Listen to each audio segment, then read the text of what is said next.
여러분 오늘 이 말씀을 간단하게 정리하면은 이 세례 요한은 예수님이 오시기 전까지는 아주 유명한 선지자로서 사람들에게 아주 인기가 좋았던 사람입니다.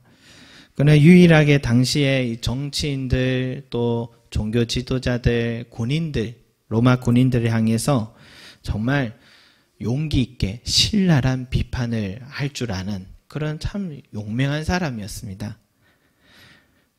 지금도 여러분 우리 국민들의 입장에서 누군가 시원하게 말해주는 사람이 있으면 그저 좋잖아요. 그 사람 인기가 좋아지듯이 그의 입에서 나오는 사람의 말씀은 사람들에게 감동도 주고 깨달음도 주고 저렇게 살아야지 맞다. 저게 신앙의 본질이지 하면서 듣는 사람들로 하여금 회개하는 마음도 또 생겨나게 그렇게 합니다. 또한 이 죄의 문제에 대해서도 물로 세례를 베풀면서 사람들이 자유케 되는 이 혁명적인 그런 의식이 생겨나게 되었습니다. 세례 요한 한 사람 때문에. 그러니까 비둘기나 양 한 마리씩 잡아야지만 죄의 문제가 씻어진다고 생각했던 그들에게 이제는 진심으로 회개하고 그리고 물로 세례를 받기만 하면 해결된다라는 그런 것을 깨닫게 되니까 자연히 사람들은 이 세례 요한에게 몰려오기 시작했습니다. 그러니까 그의 인기는 최고조에 달해 있었다라고 볼 수 있죠. 근데 여러분 이 박수 칠 때 떠나라고요. 박수 칠 때 떠났어야 되는지 이 세례 요한의 인기가요 갑자기 점점 식어져 가기 시작합니다. 자신에게 세례를 받으러 오는 사람들이 하나씩 줄어가기 시작하는 겁니다. 그가 무엇을 잘못한 것도 아니고 교만해졌던 것도 아닙니다. 그런데 이상하게도 그를 찾는 사람들이 눈에 드러나게 줄어가고 있는 거예요. 심지어 자기가 그렇게 가르치고 데리고 다녔던 제자들도 떠나가기 시작하는 겁니다. 그 이유를 세례 요한의 제자들이요 이렇게 말합니다. 말씀에 한번 볼까요? 26절 말씀 같이 한번 읽겠습니다. 시작. 그들이 요한에게 가서 이르되 랍비여 선생님과 함께 요단강 저편에 있던 이곳 선생님이 증언하시던 이가 세례를 베풀매 사람이 다 그에게로 가더이다. 바로 예수라는 그 사람에게 사람들이 가기 시작한 것입니다. 예수라는 청년 이 사람을 발견해내고 띄워준 사람도 사실은 세례 요한입니다. 그를 발굴하고 띄워준 사람인데 그런데 지금 보니까 잘못 키운 겁니다. 호랑이를 키운 것입니다. 옛날에 여러분 영화 영혼본색이라는 영화를 보면 이 주윤발 씨가 조직의 보스로 있었던 것 같아요. 그런데 그를 막 이렇게 정말 밑에 보이지도 않던 부하가요. 점점 가까이 오더니 나중에 무슨 일이 있었던 것 같아요. 다음 장면을 보니까 주윤발 씨는 다리를 저는 장애인이 되어 있었고 자기가 믿었던 그 부하가 이제는 조직의 보스가 되어 있고 애처로운 모습은 그 주윤발 씨가 이제는 그 밑에 부하가 보스가 된 그 사람에게 구두를 닦아주는 그런 모습이 저는 아직도 기억이 납니다. 왜 기억나는가 생각해 보니까 인상적이었던 것 같아요. 그 장면이 참 인상적이었던 것 같아요.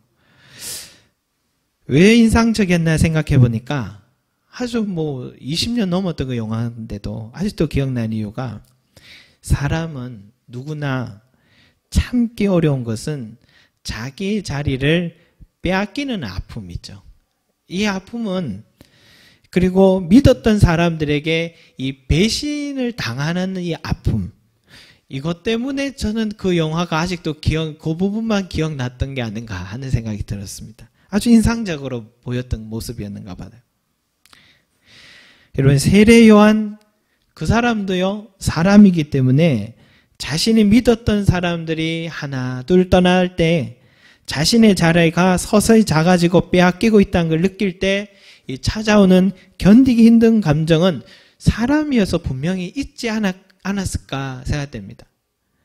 안 그래도 사람들이 주로 가는 것을 당사자인 세례요한 자신도 잘 아는데, 근데 비교하면서 묻고 있는 이 눈치 없는 제자들, 그 한 대 쥐어받고 싶지 않았을까 생각됩니다. 여러분, 다락방이나 구역 모임들을 이렇게 교회를 보면은 나이가 비슷한 사람끼리 모이면 서로 참 조화롭고 괜찮을 것 같아서 그렇게 다락방이 구성되면 생각하지 못한 일이 있습니다. 어떤 일이냐면 서로 비슷한 시기에 남편의 직장, 그리고 경제적 능력, 자식의 진학 문제, 이런 것이 서로 비교가 되어서 서로 마음이 불편한 경우들, 그렇게 해서 모임을 꺼려하게 되는 일들이 있더라고요. 아, 이럴 수도 있구나 하는 것을 봅니다. 여러분, 목사라고 질투심이 없겠습니까? 목회자도 있는 것 같아요. 부교력자로서 저희도 지낼 때요, 성도들이 어느 목사님 더 좋다 그러면은 마음이 살짝 쓰린 마음이 있습니다. 예. 또 담임 목사님께서 누군가를 더 칭찬해주면 마음이 살짝 쓰림이 있습니다. 똑같이 교회를 시작했는데 누구는 성장하고 누구는 제자리 걸음이 있으면 마음이 쓰림이 있습니다. 사촌이 논을 사면 기분이 좋아야 되는데 왜 배가 아플까요? 사촌이 논을 사면 함께 기뻐해야 되는데, 형제가 잘 되면 기뻐해야 되는데 배가 살짝 아픈 거예요. 이게 뭐냐? 사람의 본성이 아닌가. 사람의 본성이라 생각합니다. 여러분, 목회자도 그런데요, 세례 요한은 우리와 같은 감정을 갖고 있는 사람이 아닙니까? 그런데도 그는요, 비교의식과 이 질투심에 가득한 제자들, 그 제자들보다도 더 복잡한 심정을 가져야 할 당사자인데도 불구하고 그는 이렇게 말을 하는 거예요. 뭐라고 하냐면, 나는 그리스도가 아니고 그의 앞에 보내심을 받은 자라고 말해야 할 사람은 오히려 너희들이다. 내가 그리스도가 아니라 그를 준비케 하기 위해서 온 그 사람이라고 말해야 될 사람은 오히려 너희들이다. 결혼할 때 신부를 얻은 신랑의 음성을 들은 친구들이 크게 기뻐한 것을 보지 못했느냐? 내가 그와 같다. 내가 그 신랑의 친구와 같이 지금 나의 마음은 기쁨과 충만함으로 가득하다. 예수, 그는 흥해야겠고 나는 쇠하여야 할 것이다. 그렇게 말을 한 것입니다. 예수, 나를 지금 그 사람 때문에 지금 내가 손해보고 있는데도 불구하고 그 사람은 흥해야 하고 나는 쇠하여야 하리라 라고 이렇게 말을 하는 겁니다. 여러분, 세상에 이렇게 마음 넓은 사람 본 적 있습니까? 이렇게 마음 넓은 사람 본 적 있습니까? 나는 역사에 이렇게 사라져도 좋고 그 사람은 계속해서 잘 돼야 한다고 세례 요한은 처음부터 죽기까지 일관되게 이렇게 말을 했던 사람입니다. 여러분, 잘 될 때는 누구나 여유 있게 말할 수 있습니다. 그런데 잘 안 될 때는 이런 마음의 여유를 갖기가 어렵습니다. 그런데 세례 요한은 그렇게 했다라는 것이 인상적입니다. 그런데요, 오늘 이 세례 요한과 제자들의 대화에서 저는 우리 그리스도인들이 몇 가지 배울 점이 있지 않나 생각하는데요. 뉴스를 보니까요, 이 정치인들의 기자들이 이렇게 플래시와 녹음기를 갖다 대고 그 사람이 당신에게 이렇게 이야기를 했는데 당신은 어떻게 생각하냐고 자꾸 자극하는 질문을 많이 합니다. 언론 기자들이 가끔씩 저를 보면 심심하나 하는 생각이 듭니다. 심심해서 저러나 하는 생각이 들어요.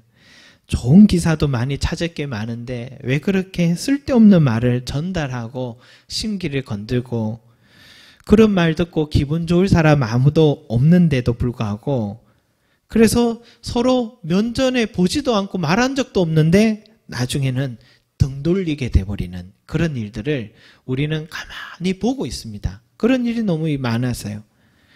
지금 한마음이 돼서 나라 일을 위해서 결정해야 될 일도 많은데 상한 감정에 빠져가지고 소모전으로 한 해 한 해를 국회 시간을 보내는 정치인들을 많이 보게 됩니다.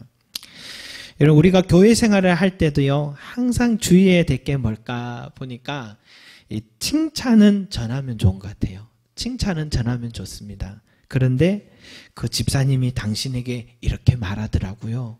그 사람이 당신이 이렇게 말하더라고요. 하면서 이 마음이 상할 말을 전하게 되니까 돌이킬 수 없는 일이 일어나기 시작합니다. 이런 사람은 그 사람을 자기 편으로 만들 수는 있지만 그 사람이 모든 사람들과 교제를 나누고 하나님이 주신 은혜를 누리는 그런 신앙의 기쁨을 누릴 수 있는 기회는 박탈해버리는 것 같아요. 그래서 성령님께서 가슴 아파할 일이 아닌가 생각합니다. 이런 성숙한 신앙인이 따로 있는 게 아닌 것 같아요. 듣기는 속히 하고 말하기는 더디하라는 잠언의 그 교훈처럼 뭐 들려지는 거는 뭐 어떻게 할 수 없죠. 들려지는 것을요. 그러나 내가 이 말을 할 때 그게 교회에 덕을 세우는 일일까? 정말 그 사람을 위한 일일까? 하는 이런 생각을 한 번 더 하고 살필 줄 안다면 그 사람이 성숙한 신앙인이라 생각합니다. 여러분, 또 하나는요.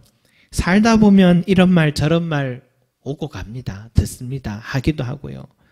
대통령도 욕하는데 나 자신이라고 욕 듣지 않고 산다고 생각하면 착각입니다. 그런데 막상 들으면 나는 괜찮을 것 같은데 들어보면 기분이 안 좋아요. 정말 들으면 기분 상해요. 그 사람 얼굴 보기가 싫습니다. 보면 때릴 것 같아요. 어떻게 하면 갚을 수 있을까? 밤잠을 설칠 때가 있습니다. 그러나 내가 삼자 대면하고 나면 그 사람의 잘못을 낱낱이 드러내고 나면 작은 교회가 혹여나 무너질까? 저 젊은 목사 또 고생할까 싶어가지고 참는 사람들이 있는 것 같아요. 여러분, 그게 마음이 아파서 할 말도 못하고 가슴앓이 할 때가 있는 그런 경우들이 있습니다. 그런데 서울에 여러분 영락교회를 담임하셨던 이 한경직 목사님이라는 분이 계시잖아요. 그분이 은퇴하시고 미국 LA로 가서 목회자들이 세미나를 하셨는데 그때 후배들이 목사님의 이 목회 철학이 뭐냐라고 물었더니 이 목사님이 뭐라 하시냐면 저는 목회를 해오면서 오랫동안 참았습니다. 오랫동안 참았습니다. 참는 데 훈련되지 못하면 목회 못합니다. 설교 잘하는 분들은 많습니다. 그런데 잘 참는 분은 찾기 쉽지 않습니다. 라고 대답하셨다 합니다. 여러분, 세례 요한이요, 자신을 비교하고 마음이 상할 만도 한데도 그는 잘 참은 사람이라 생각합니다. 잘 참았습니다. 신앙생활 잘하다가도 누군가 시험에 들었다 하면 대부분은 이 참는 일에 실패할 때입니다. 사탄은 항상 충동질을 하는데 대부분 뭘로 충동질을 하냐면 이 말로 충동질을 합니다. 말 때문에 시작됩니다. 그 말 듣고 참는 일에 실패하게 만드는 것이 사탄이 많이 쓰는 계략입니다. 사탄은 강교한 존재이기 때문에 생각지 못한 방법으로 우리를 넘어지게 만들 때가 있습니다. 오늘 우리 가운데서 언제 어떤 일이 일어날지 모릅니다. 그럴 때마다 우리는 이렇게 생각해야 합니다. 아, 하나님이 지금 나를 연단하시는구나. 이 연단을 잘 이겨내면 더 큰 은혜를 준비하고 계시구나. 이렇게 생각하면 맞습니다. 이렇게 생각하면 맞습니다. 그 사람이 못된 게 아닙니다. 그 사람이 작고 연약한 부분을 통해서 사탄이 나를 흔드는 것입니다. 그래서 예수님이 베드로가 무슨 말을 했는데 베드로에게 꾸짖지 않고 뭐라고 했냐면 베드로를 보면서 사탄아 뒤로 물러가라. 그렇게 얘기했습니다. 기도하는 사람은요, 사람과 사탄의 역사를 구분해서 봅니다. 사탄은 사람에게 주목하게 만들고 자기는 뒤로 싹 빠져버립니다. 그래서 강교한 존재라고 말하는 겁니다.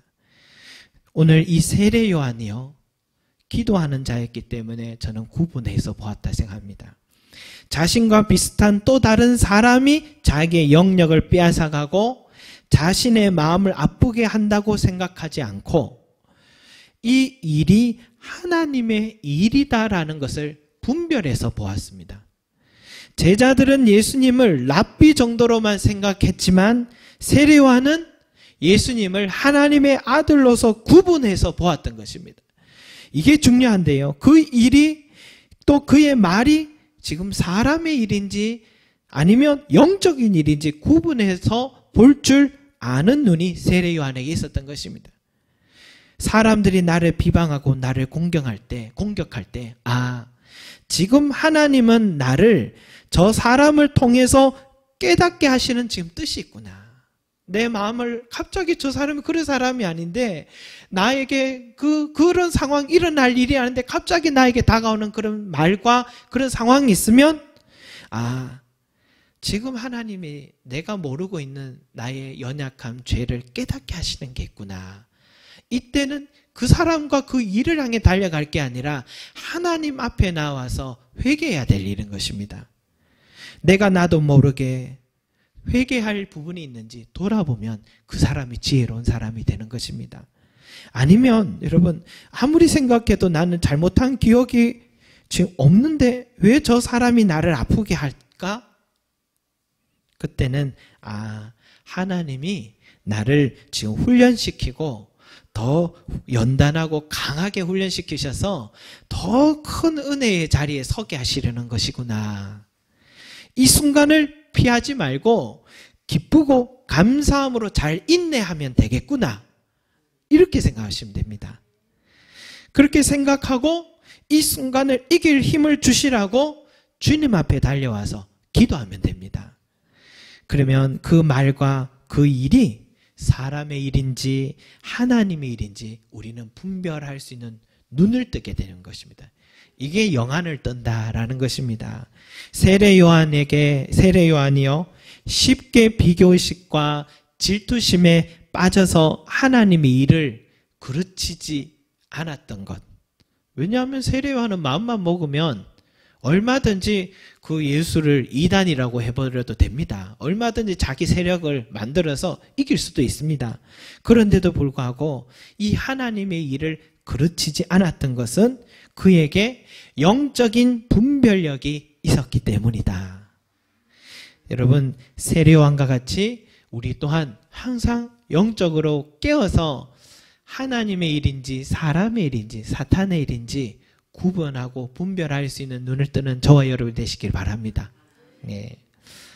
마지막으로 여러분 기억해야 할 한 가지 제가 말씀드리고 싶은 것은 오늘 이 사건이요, 오늘 이 대화가요, 지금 요한복음 몇 장에 있습니까?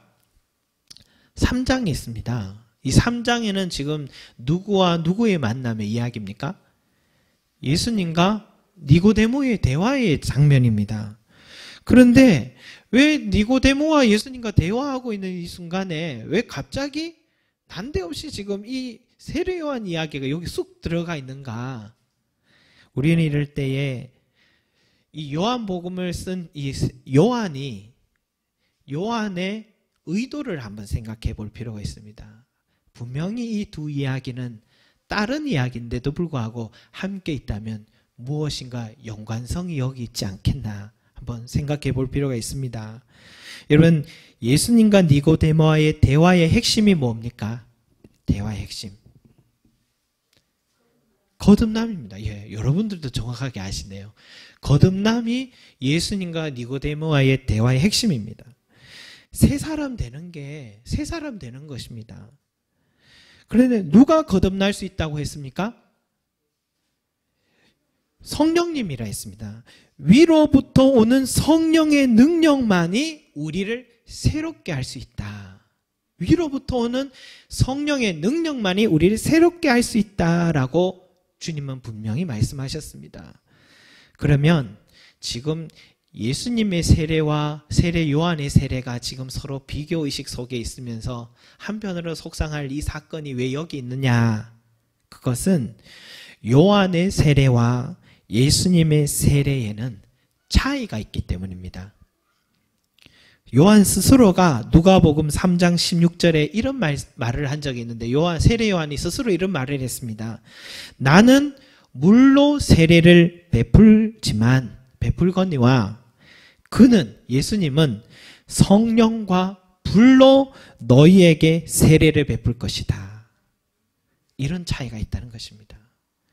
나는 물로 세례를, 회개하는 물의 세례를 베풀지만 예수님이 베푸는 세례는 죽을 사람이 살아나게 하는, 소망 없던 사람이 하늘 소망을 갖게 하고, 낙심되고 무너졌던 인생이 건짐을 받는 성령과 불로 세례를 주는 그런 힘이 예수님에게 있다라는 것입니다. 예수님은 여러분 모세의 율법보다 뛰어납니다. 이것이 니고데모와의 대화의 핵심입니다. 니고데모는 율법의 수장이었다면 예수님은 그 율법보다 뛰어나십니다. 예수님의 세례는 세례 요한의 물 세례보다 뛰어나십니다. 성령의 세례를 베풀 수 있는 분이기 때문입니다. 예수님은 성령을 우리에게 한없이 지금도 부어줄 수 있는 권한이 있는 분이십니다. 다시 말해서 예수님은 진정으로 우리를 거듭나게 할 수 있고 구원의 은혜를 주실 수 있는 유일한 하나님이시다. 이 말씀입니다. 그래서 세례 요한은 자신을 비교하는 목소리 앞에서도 눈빛이 전혀 흔들리지 않습니다. 괜찮아 하면서도 속은 배가 아픈 그런 모습이 아닙니다. 그는 이렇게 말했습니다. 자기 안에서 신부를 맞은 신랑의 목소리를 듣던 친구들이 아마 함사세요하러 왔던 그 친구들의 기쁨 말이죠.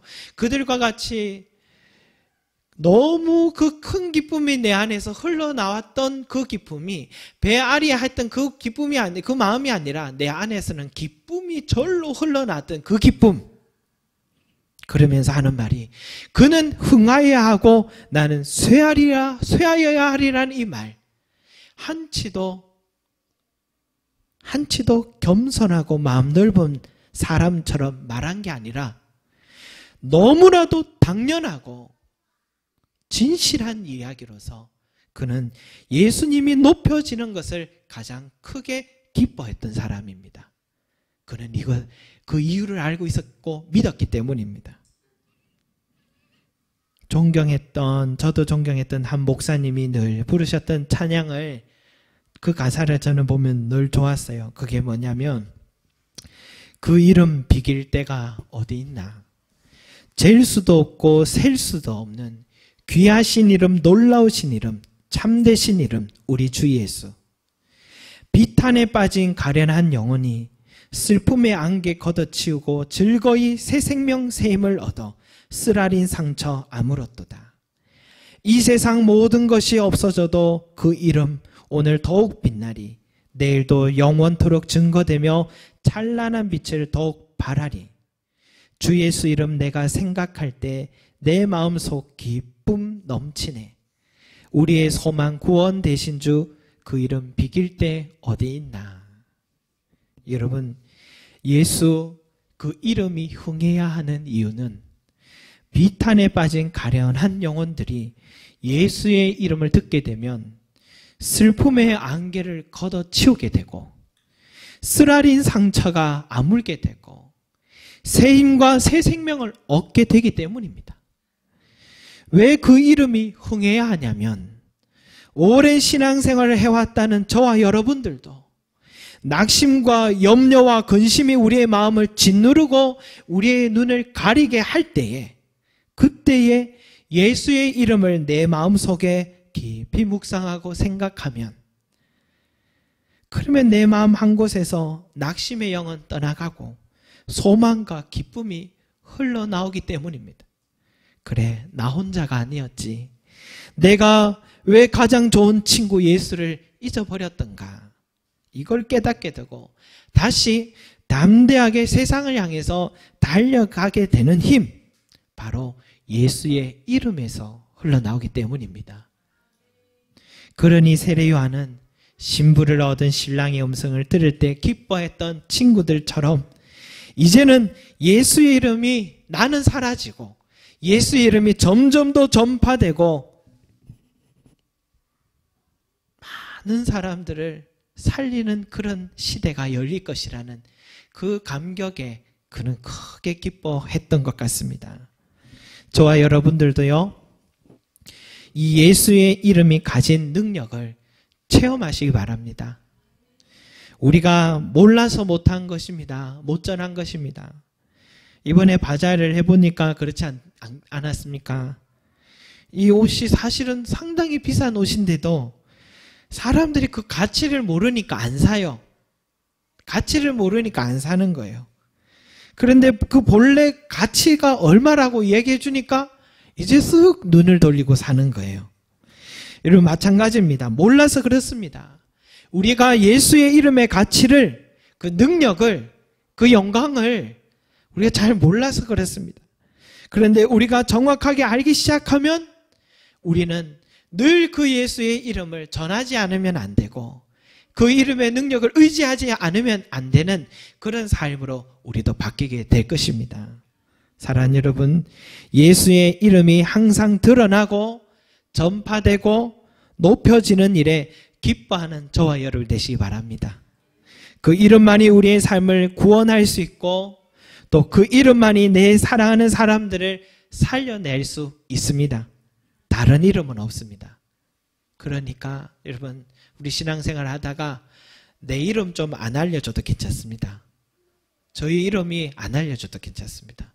저희가 이번에요, 주민센터에 이렇게 이웃들에게 나눌 수 있는 명단을 좀 알려달라고 하니까 명단을 알려주셨는데 그 제일 위에다가 교회 이름이 청광교회 쌀 지원 명단 이렇게 되어 있더라고요. 그래도 괜찮습니다. 우리의 이름이 중요한 게 아니라 예수의 이름이 전해지면 되는 것입니다. 예수 이름이 점점 더 높여져서 정말 나를 살렸던 그 이름, 그 사람도 살릴 수 있고 그 영혼과 그 가정을 살리면 된다 하는 그 마음, 그의 이름이 높여지면 그만이라는 이 마음, 내가 걷는 모든 걸음 가운데 그의 이름이 자꾸만 더 흥해지는 그런 걸음, 삶, 나는 쇠하여야 하리라는 이 세례 요한의 마음이 저와 여러분의 마음이 되기를 소망합니다. 기도하겠습니다. 사랑과 은혜가 많으신 아버지 하나님, 그는 흥하여야 하고 나는 쇠하여야 하리라. 이 세례 요한의 마음은 진심이었습니다. 그만큼 예수의 이름과 그 이름의 능력의 고귀함과 가치와 능력과 영광을 그는 분별하며 볼 수 있는 눈이 있었기 때문입니다. 주여, 우리에게도 이 눈을 뜨게 하여 주시옵소서.